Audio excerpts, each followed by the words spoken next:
Hello everyone, I'm Vivi and welcome back. So with Melody of Memory getting closer to release, we get ourselves a new render of Kairi. Now what's cool about this one, this is the first time we see Kairi in the old style, with her Kingdom Hearts 3 attire. I mean, look at this, it looks absolutely sweet. Very nostalgic if you look at it. Whether or not this means she will be playable, who knows? But I mean, if you think about it this way, if there's a render of her, why wouldn't she be playable at some point? Maybe we can unlock her as a bonus. Don't confuse being playable here with her being playable in KH3's render style. No, that's not what I mean. I'm simply talking about controlling Kairi.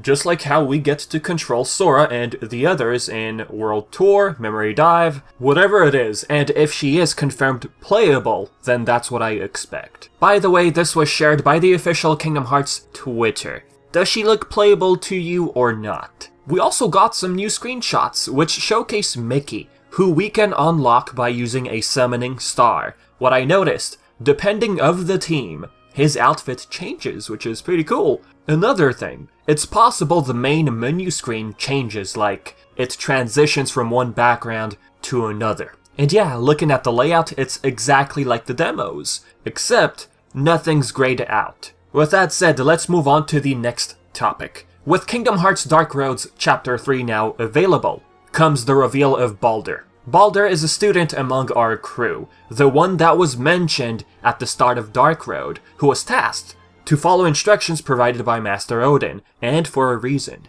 Baldr's sister went on a journey to broaden her horizons, as a way to get prepared for the Mark of Mastery. Now Baldr's sister is among the missing 7 upperclassmen the students were currently looking for.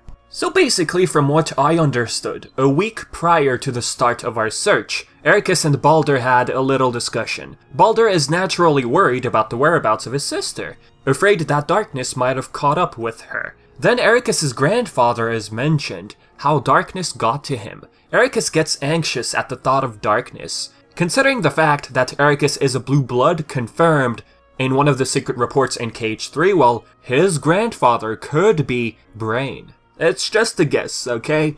Nothing's confirmed, it's simply what I'm thinking right now. So the whole story about Chapter 3, well, pretty much, 3 of the students decided to stay behind in this world, to further look for evidence, to basically study darkness. The Queen is especially someone who Xehanort finds mysterious. Like, is darkness using her as a vessel, or is darkness truly born from the heart?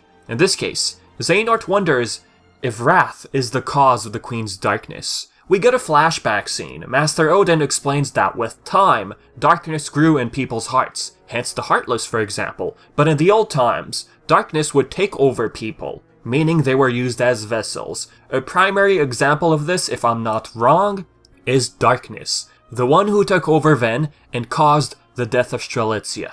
Another scene that takes place in the future, we see Xehanort on his path towards seeking the darkness. This is all new to him, the feeling of experiencing such foul emotions. In the end, all of this, whatever he's feeling walking in this mysterious corridor, walking in darkness, gave him comfort, making him realize that his heart can still feel.